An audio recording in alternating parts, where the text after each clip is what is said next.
What is real estate closing cost? Elevated interest rates and pricier listings have made it even harder to afford a new home. But there is an often overlooked expense when buying a home: closing costs. These costs, which are the fees owed on the day you finalize the purchase of a home, have risen in recent years. In 2022, the median cost of a loan paid by homebuyers, including origination fees, appraisal and credit report fees, title insurance, discount points and other fees, was $6,000, a nearly 22% increase from 2021, according to a report from the Consumer Financial Protection Bureau. But the calculation for closing costs could soon change. A recent settlement by the National Association of Realtors, set to take effect in July 2024, could potentially increase these costs for some homebuyers. At the same time, the Biden administration plans to take aim at so-called junk fees hidden in closing costs. In a recent report, the CFPB said it would work to analyze mortgage closing costs, seek public input and, as necessary, issue rules and guidance to improve competition, choice, and affordability. What are you paying for? Not every buyer pays the same amount in closing costs. The final bill depends on several factors, including which state you live in, taxes, the type of mortgage loan you take out, and the overall cost of the home you are buying.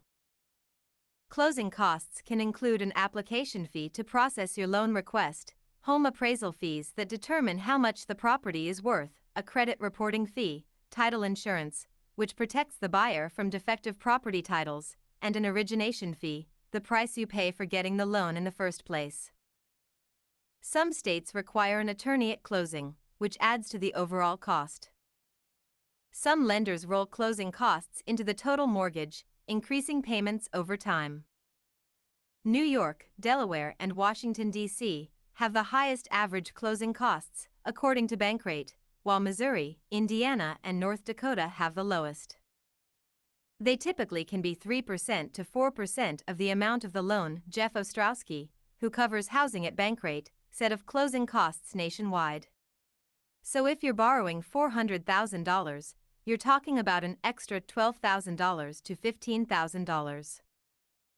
Ostrowski said that while existing homebuyers already know the drill when it comes to closing costs, some first-time homebuyers may forget to factor them in when saving for a home.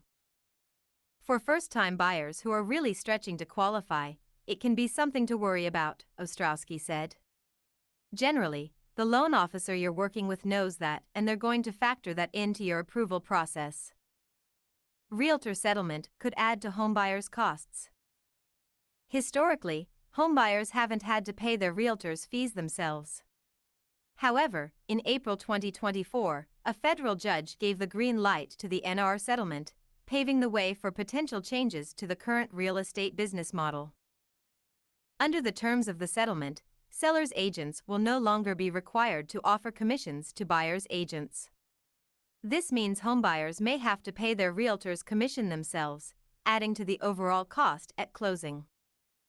Brian Connolly, an assistant professor of business law at the University of Michigan, said it's too soon to predict how the NR settlement may affect closing costs.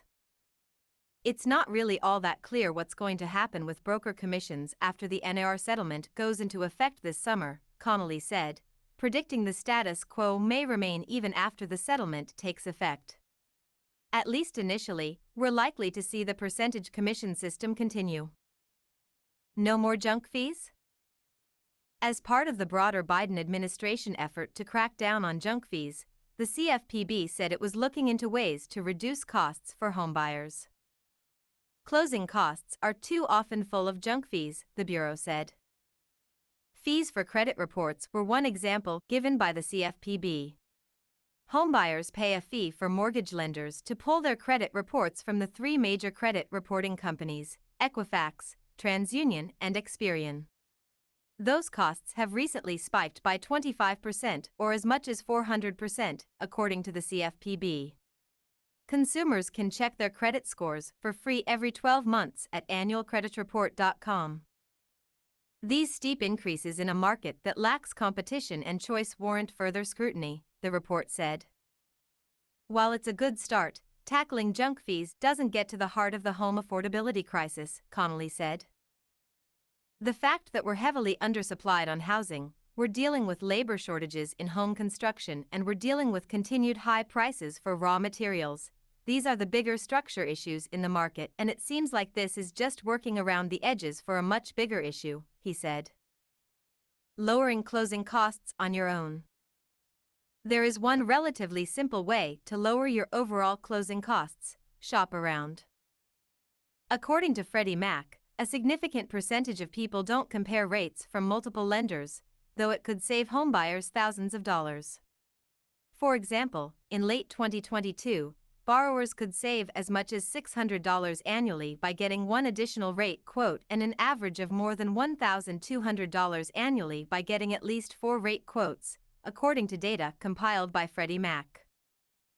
Borrowers who received as many as 5 rate quotes during the second half of 2022 could have potentially saved more than $6,000 over the life of the loan, assuming the loan remains active for at least 5 years, Gennaro Villa, an economist at Freddie Mac, said in a statement.